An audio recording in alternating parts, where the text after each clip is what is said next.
Di dunia ini, dalam sistem pemerintahan, pastilah akan terjadi berbagai macam penyelewengan yang terjadi, baik yang dilakukan secara sengaja maupun tidak sengaja. Para pejabat-pejabat yang memiliki kekuasaan sering menyalahgunakan kekuasaan tersebut dan menggunakannya untuk kepentingan mereka sendiri, tanpa memikirkan kepentingan-kepentingan bangsa dan negaranya. Salah satu tindakan penyelewengan yang sangat sering terjadi, bahkan sampai sekarang ini, adalah korupsi. Korupsi adalah suatu tindakan di mana seseorang menyalahgunakan uang negara secara diam-diam untuk kepentingan pribadi ataupun kepentingan lain yang bukan menjadi urusan negara.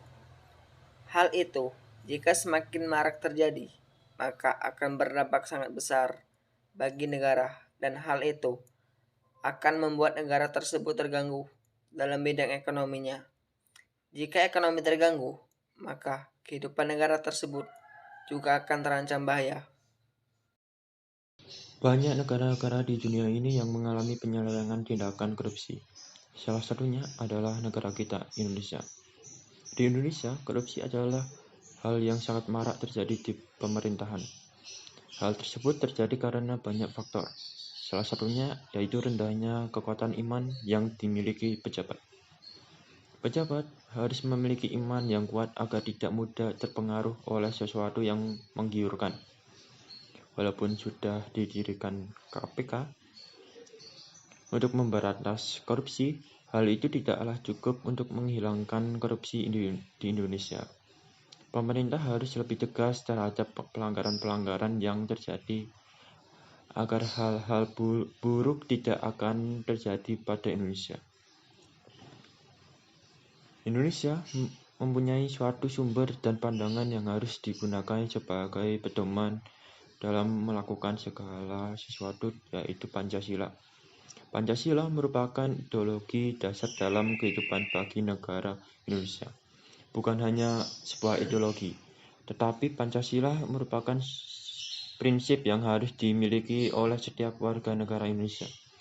Dengan pengertian tersebut, kita dapat memaknai bahwa dalam setiap melakukan segala sesuatu kita harus berpegangan pada Pancasila, yang merupakan prinsip dasar negara kita.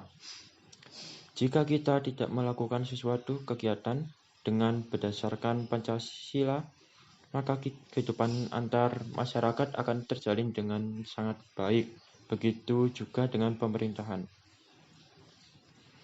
Dalam Pancasila terdapat 5 sila, yang dimana setiap sila-sila itu memiliki arti yang berbeda-beda, tapi memiliki tujuan yang satu, yang yaitu menciptakan dan mewujudkan cita-cita negara Indonesia. Seperti yang telah dijelaskan bahwa korupsi merupakan salah satu penyelewengan yang marak terjadi di Indonesia. Tindakan tersebut bukan hanya melanggar aturan negara, tetapi hal itu juga telah melanggar ideologi dan prinsip terhadap Pancasila. Dengan penyelewengan tindakan terhadap Pancasila, hal tersebut akan membuat cita-cita yang didambakan oleh negara dan bangsa lama-kelamaan akan menjadi hancur. Maka dari itu, terdapat hal penting dalam tindakan korupsi terhadap Pancasila, yaitu dengan melakukan tindakan korupsi, kita sama saja telah menghancurkan Pancasila yang telah susah payah dibuat oleh pendiri bangsa kita yang berjuang mati-matian. Sila pertama yang berbunyi ketuhanan yang Maha Esa. Jika kita telah melakukan tindakan korupsi, berarti sama saja kita telah membohongi Tuhan. Sila kedua yang berbunyi kemanusiaan yang adil dan beradab. Sila ini memiliki makna untuk memperlakukan sesama manusia sebagaimana mestinya dan melakukan tindakan yang benar, bermartabat, adil terhadap sesama manusia sebagaimana mestinya. Dengan melakukan korupsi, berarti sama saja telah melanggar sila kedua ini, karena telah melakukan tindakan yang memperlakukan kekuasaan dan kedudukan sebagai tempat untuk mendapatkan hal yang diinginkan demi kebahagiaan diri sendiri dan juga membuat orang lain menjadi rugi karena tindakan korupsi tersebut. Sila ketiga yang berbunyi Persatuan Indonesia, yang memiliki makna bahwa kedudukan masyarakat atau rakyat itu sama di depan mata hukum, tanpa membeda-bedakan serta mendapat perlakuan yang sama di depan hukum. Sehingga dengan melakukan korupsi berarti sama saja telah melanggar sila ini.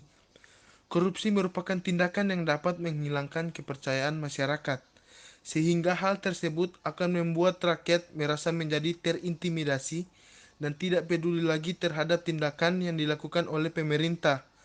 Lama-kelamaan, hal ini akan membuat Indonesia menjadi tidak harmonis.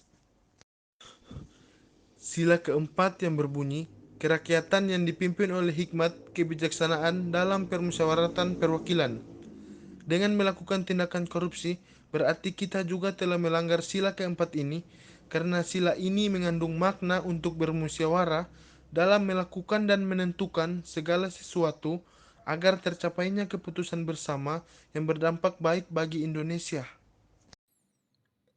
Sila kelima yang berbunyi, keadilan sosial bagi seluruh rakyat Indonesia. Dengan adanya korupsi, berarti telah melakukan tindakan yang melenceng dari sila ini. Karena sila ini memiliki makna yang adil terhadap sesama dan menghormati hak-hak yang dimiliki oleh masyarakat Indonesia. Dengan tindakan korupsi menunjukkan ketidakadilan antar pemerintah dan masyarakat. Bukan hanya itu, juga ketidakadilan terhadap negara sendiri karena telah menggunakan sesuatu yang bukan haknya untuk dijadikan kenikmatan bagi diri sendiri tanpa memikirkan tujuan awalnya. Hal tersebut dilakukan. Dari penjabaran tersebut, dapat kita ketahui bahwa tindakan korupsi merupakan tindakan yang sangat fatal bagi negara. Terutama tindakan korupsi juga telah melanggar dan menyeleweng dari nilai-nilai luhur yang terkandung dalam Pancasila.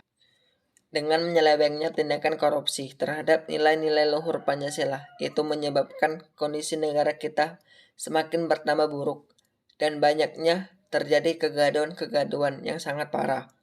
Maka dari itu, kita haruslah melakukan segala sesuatu sesuai dengan nilai-nilai yang terdapat dalam Pancasila, terutama bagi para pejabat, agar ketika melakukan sesuatu tidak menimbulkan penyelewengan-penyelewengan yang berdampak buruk bagi negara.